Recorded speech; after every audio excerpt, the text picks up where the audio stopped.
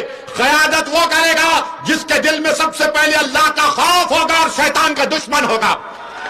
قیادت وہ کرے گا جو اللہ سے ڈرے گا اور باطل سے مقابلہ کرے گا۔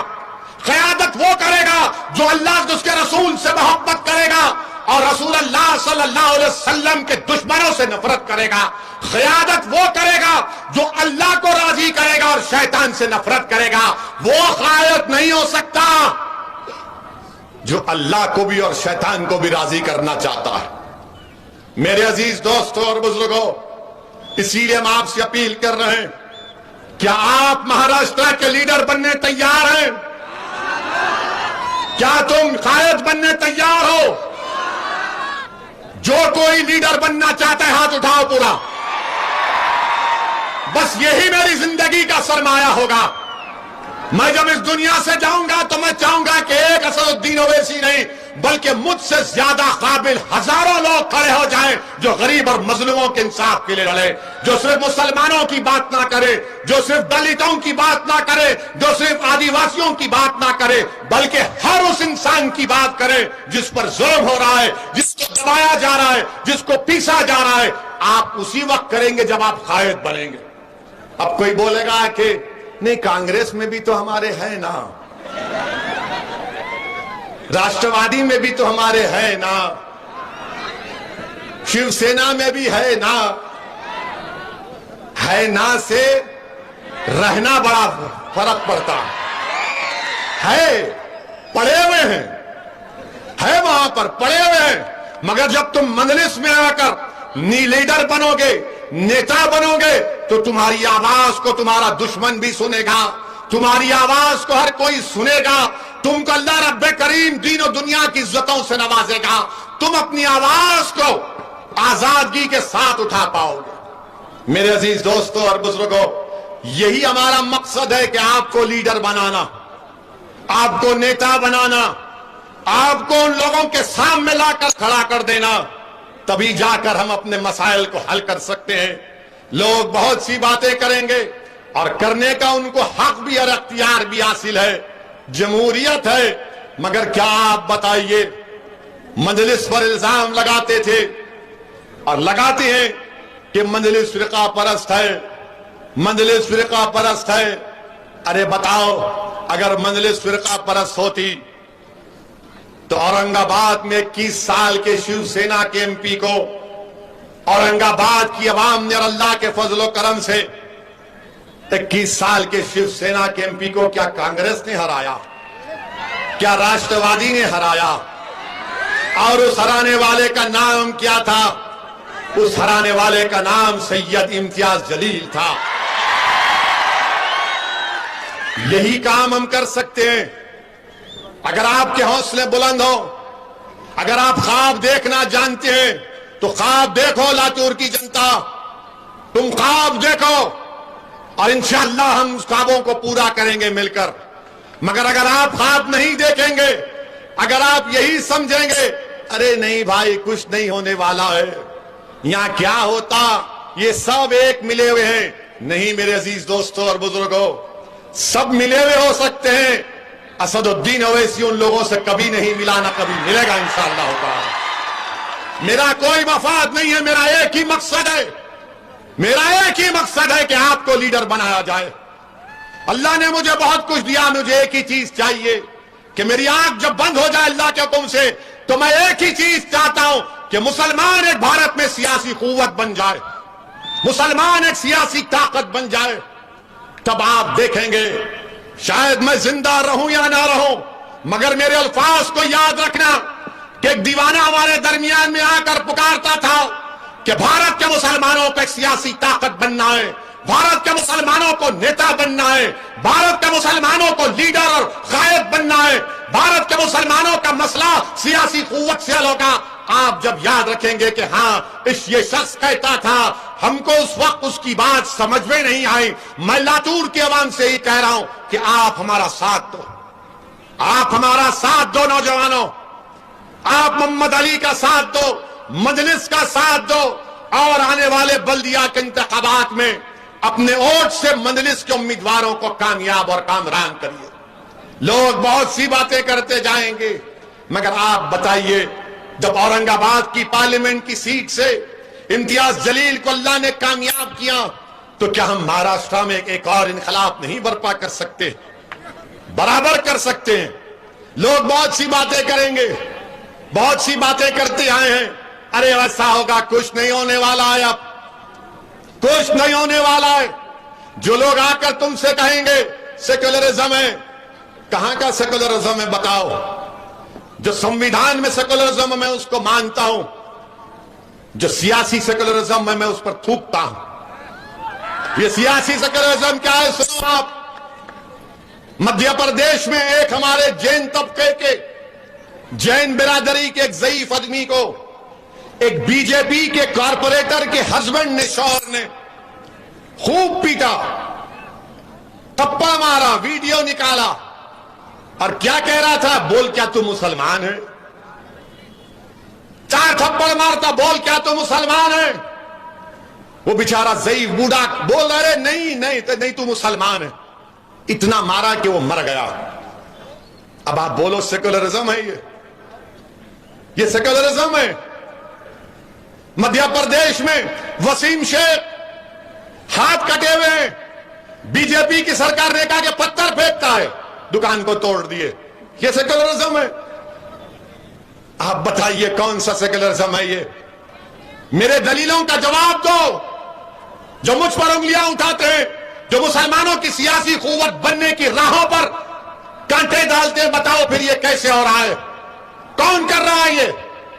میرے عزیز دوستوں اور بزرگوں، آپ کو فیصلہ لینا ہے، آپ ایک اچھا فیصلہ لے لیجئے، حالات تبدیل ہو جائیں گے۔ اور پھر دوسری جانب ہم دیکھتے ہیں، جیسا کہ ابھی امتیاز جلیل نے کہا کہ ملک میں مسلمانوں سے نفرت اتنی بڑھ چکی ہے، اور 2014 سے بی جے پی نے، نریندر مودی کی قیادت میں بی جے پی نے بھارت کے مسلمانوں کے تعلق سے ایک اعلان جنگ کر دیا اور نفرت پیدا کی ہے، کبھی اخلاق کو، کبھی پیلو کو، کبھی رگبر کو، کبھی حافظ جنید کو، کبھی گوشت کے نام پر، اب حجاب کے نام پر تکلیف دی جا رہی۔ ہماری بچی حجاب پہنتی، ان کے سینے میں تکلیف محسوس ہوتی ہے۔ حلال گوشت ہم اور سب لوگ کہتے ہیں، کہتے حلال گوشت کیوں ہونا چاہیے؟ منڈیوں پر گوشت تل کر غریب زندگی گزارتا ہے، چاہے ہندو اور مسلمان ہو، آپ کو تکلیف پہنچتی ہے۔ اب حد یہ ہو گئی کہ ٹی وی پر آ کر اللہ کے رسول صلی اللہ علیہ وسلم کے شان میں گستاخی کرتے ہیں۔ کون کرتا ہے؟ بی جے پی کے نیشنل سپورٹس پرسن کرتے ہیں۔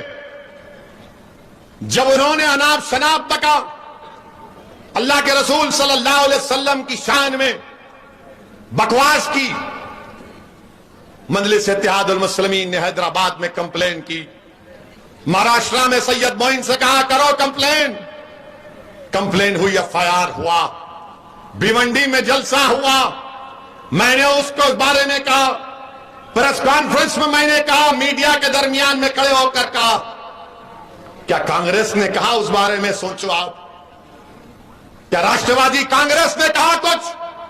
نہیں کہا۔ اس لیے نہیں کہا کیونکہ ڈر ہے اگر مسلمانوں کے بارے میں بولیں گے تو ان کو ہندو بھائی اور بہنوں کا ووٹ نہیں ملے گا۔ یہ ایک سیکولرزم ہے۔ اور ہر مسلمان سے پوچھو جا کر آپ کہ دین اسلام میں سب سے محبوب ترین چیز کون سی ہے تمہارے لیے؟ مسلمان سے پوچھو، چاہے بوڑھا ہو، ضعیف ہو، بچہ ہو، اس کو پوچھیں گے بتاؤ دین اسلام میں تمہارے لیے سب سے محبوب ترین چیز کیا ہے؟ وہ کہے گا اللہ کے رسول صلی اللہ علیہ وسلم کی ذات گرامی۔ وہ کہے گا کہ رحمت للعالمین صلی اللہ علیہ وسلم، جس کے نام کا صدقہ ہم کھاتے ہیں، جن کی شفاعت سے تم اور ہم جنت میں جائیں گے، جن کی شفاعت سے تم اور ہم جنت میں جائیں گے۔ جب اللہ حساب کتاب کرے گا ہم پیاسے ہوں گے، تو آقا ہم کو آب کوثر سے جام پلائیں گے. جب ہمارا حساب کتاب ہوگا، گرمی ہوگی، سب لوگ بھاگ رہے ہوں گے اور سب لوگوں کے نبی کہیں گے کہ نفسی نفسی. اس وقت اگر کوئی کہے گا امتی امتی تو رسول اللہ صلی اللہ علیہ وسلم ہے. آج اس آقا کی شان میں نناب شناب بکا گیا، کوئی کچھ نہیں بولے گا. ارے بول دیتے کچھ تو بول دیتے مگر نہیں بولے. اور یہ جو مسلمان جو مجھ پر تنقید کرتے ہیں وہ بولیں گے نہیں نہیں ماحول گرم ہے اور گرم ہو جائے گا. میرے بھائی، سوال گرم نرم ٹھنڈا کا نہیں ہے.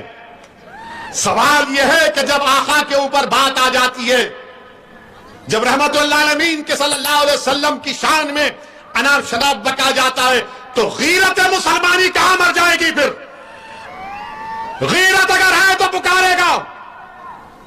اگر کسی کے ماں کو گالی دے دے بولے گا تو نے میری ماں کو کہا. اور جب وہ ماں کو جا کر کہے گا تو ماں کہے گی میں قربان، تو قربان، میرے ماں باپ قربان رسول رحمت صلی اللہ علیہ وسلم پر. میری عزت ہے تو ان کے نام سے ہے. میں دنیا میں زندہ ہوں تو ان کے صدقے کی وجہ سے ہوں. اور آج یہ لوگ رسول رحمت صلی اللہ علیہ وسلم کی شان میں اناب شناب بکتے ہیں. مسلمانوں یاد رکھو میری اس بات کو. اللہ قرآن میں فرماتا ہے، علماء بیٹھے ہیں، اللہ قرآن میں فرما رہا ہے کہ ایمان والو اپنی آواز کو رسول اللہ صلی اللہ علیہ وسلم کی آواز کے آگے بلند مت کرو ورنہ تمہارے اعمال حق کر لیے جائیں گے، تمہارے اعمال ختم کر دیے جائیں گے. اللہ قرآن میں آیات کو نازل کیا کہ اپنی آوازوں کو رسول رحمت صلی اللہ علیہ وسلم کی آواز کے آگے بلند مت کرو. جب یہ قرآن کی آیات نازل ہوئی تو حضرت قیس ایک صحابی تھے جو آواز اونچی تھی، اونچا بولتے تھے، وہ 3 دن تک نظر نہیں آئے. اللہ کے رسول کملی والے نے پوچھا کہاں ہے قیس؟ تو کہا گیا رسول اللہ جب سے قرآن کی آیات نازل ہوئی ہے وہ کہتے ہیں کہ میں اپنی اونچی آواز سے اگر سرکار دو عالم صلی اللہ علیہ وسلم کے سامنے کچھ بولوں گا تو میں جہنمی بن جاؤں گا، اس لیے میں نہیں آ رہا ہوں. اللہ کے رسول صلی اللہ علیہ وسلم فرماتے ہیں یہ قیس کے لیے نہیں ہے، میرے صحابی کے لیے. بلا ان کو اور ان کو خوشخبری دو، وہ جنت میں جائیں گے. آواز کو بلند کرنے کا حکم نہیں ہے، یہ محبت کا تقاضا ہے، یہ غلامی کا تقاضا ہے. امام مالک ہے، مدینہ کی مسجد نبوی ہے اور حدیث بیان کر رہے امام مالک، چہرے کا رنگ بدلا جا رہا ہے. لوگ دیکھ رہے ہیں کہ امام مالک کا رنگ بدل گیا. لوگوں نے، شاگردوں نے پوچھا امام پسینہ جا رہا ہے، رنگ بدل گیا، اٹھو کیا ہوا؟ امام مالک بعد میں بولتے ہیں کہ مجھے کسی بچھو نے ڈس رہا تھا. تو ان کے شاگردوں نے پوچھا امام کیوں نہیں اٹھ گئے؟ بولے حدیث بیان کر رہا تھا، آقا کی حدیث بیان کر رہا تھا، ادب کا تقاضا تھا کہ حدیث بیان کروں، اٹھو نا. یہ رسول اللہ صلی اللہ علیہ وسلم سے محبت اور ادب ہے. میرے عزیز دوستوں اور بزرگوں، یہ بیان اس لیے کر رہا ہوں کہ نوجوانوں کو معلوم ہو جائے. سیاسی تقریر تو ویسی بہت کرے گا اور کرتا رہے گا انشاءاللہ. ہماری امت کی ماں کے بارے میں اناب شناب بکا گیا. کیا تم کو معلوم حضرت عائشہ وسلم کی 2000 حدیثوں کو روایت کیا؟ 2000. کیا تم کو معلوم حضرت عائشہ کی کا نکاح آقا سے اللہ کے حکم پر ہوا؟ اے دنیا والوں سنو، ہماری امت کی ماں کا پیغام اللہ کے رسول کے پاس حضرت جبرائیل لے کر گئے تھے. میرے عزیز دوستوں اور بزرگوں، ہماری امت کی ماں 2000 حدیث کی روایت کی. ہماری امت کی ماں میڈیسن جانتی تھی، دوائیں بنانا جانتی تھی، عالمہ تھی، قرآن کی تفسیر بیان کرتی تھی، مفسر تھی. آج ان کی شان میں اناب شناب بکا جاتا ہے، ان کی شان میں.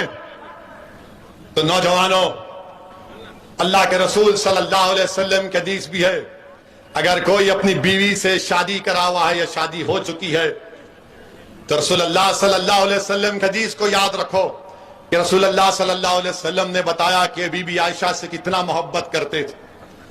بی بی عائشہ پانی پی رہی ہیں, اللہ کے رسول صلی اللہ علیہ وسلم اس پانی کے پیالے کو لے کر پوچھتے ہیں کہ عائشہ تم نے کس جگہ سے پانی کا پیالہ پیا؟ پھر رسول اللہ اس جگہ سے پانی پیتے تھے. پھر اپنی امت کی ماں سے, ہماری امت کی ماں سے رسول اللہ صلی اللہ علیہ وسلم پوچھتے کہ عائشہ تم نے کہاں پر انگلیوں کے نشان چھوڑے, میں وہاں سے کھانا کھاؤں گا. وہاں سے رسول اللہ صلی اللہ علیہ وسلم اپنی انگلی مبارک کو رکھ کر کھانا کھاتے. ہمارے امت کی ماں کے بارے میں ناب شناب بکا جاتا ہے. رسول اللہ صلی اللہ علیہ وسلم اس دنیا سے پردہ فرماتے وقت اپنا سر مبارک ہماری امت کی ماں کے سینے مبارک پر رکھے ہوئے تھے. میرے عزیز دوستوں اور بزرگوں, ہماری امت کی ماں بی بی عائشہ, اللہ کے رسول صلی اللہ علیہ وسلم نے فرمایا کہ میں جانتا ہوں عائشہ کہ تم جب مجھ سے ناراض ہوتی ہو اور جب تم مجھ سے خوش ہوتی ہو.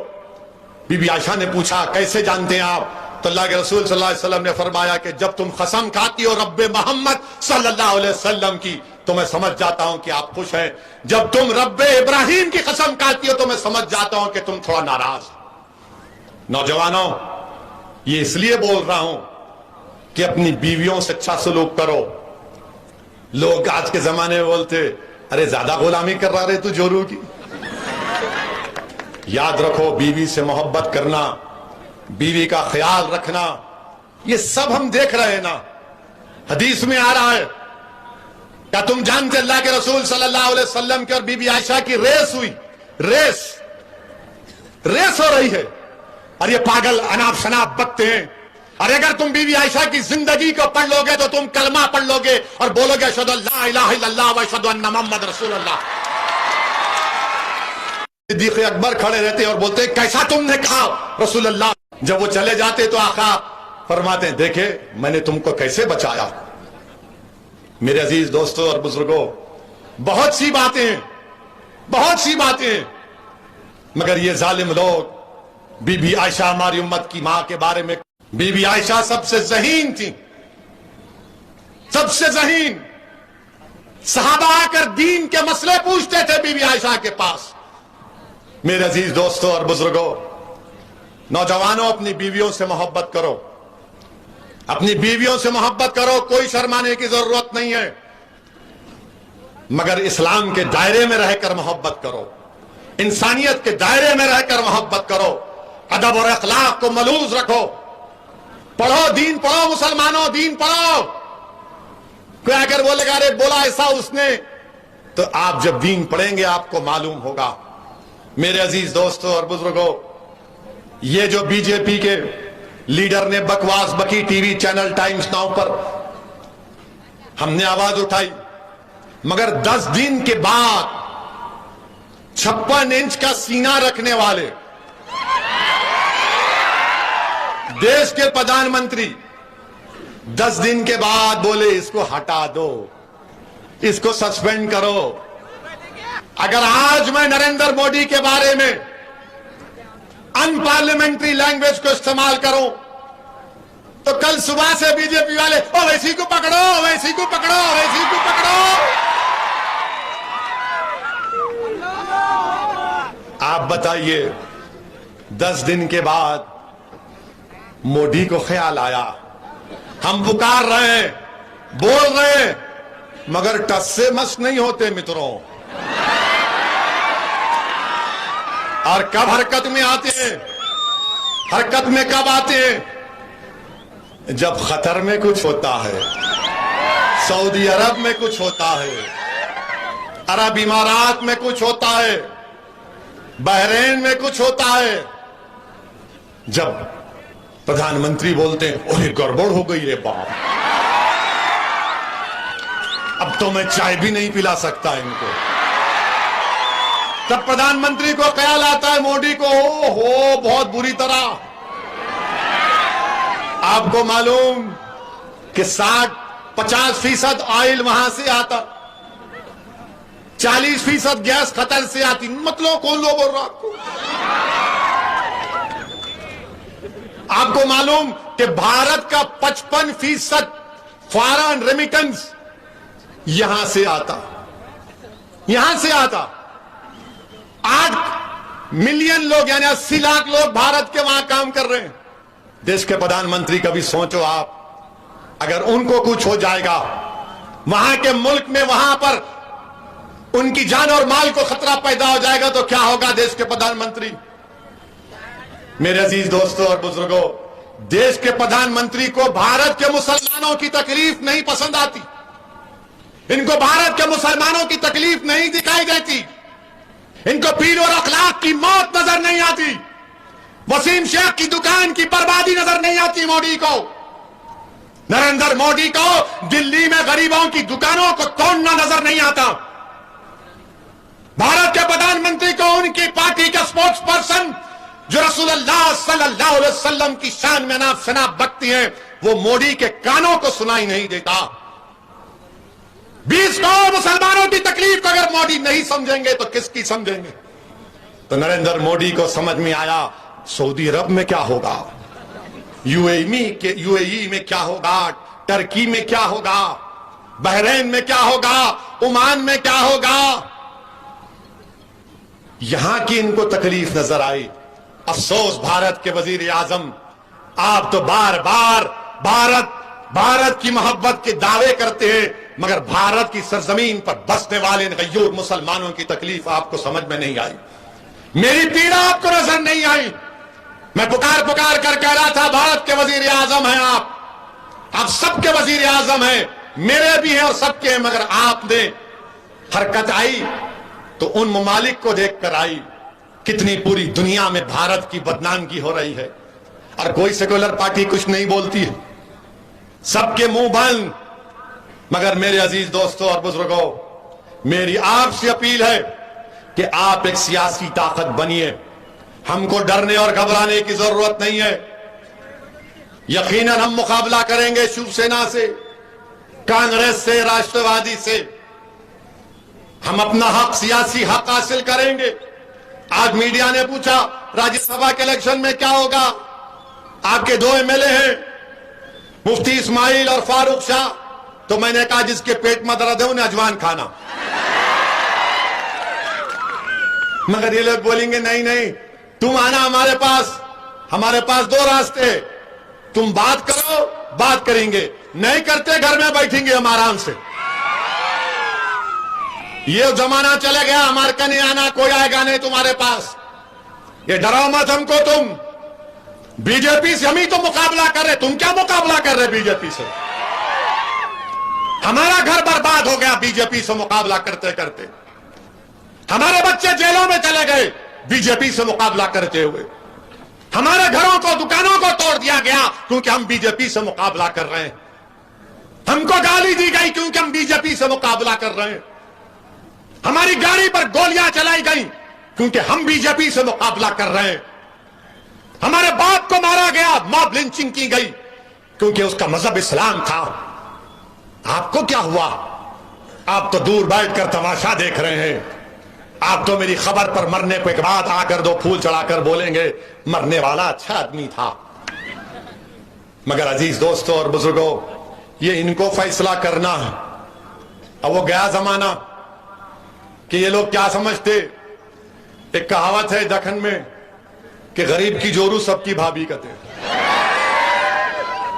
وہ گیا زمانہ, اب بات چیت برابری کی ہوگی.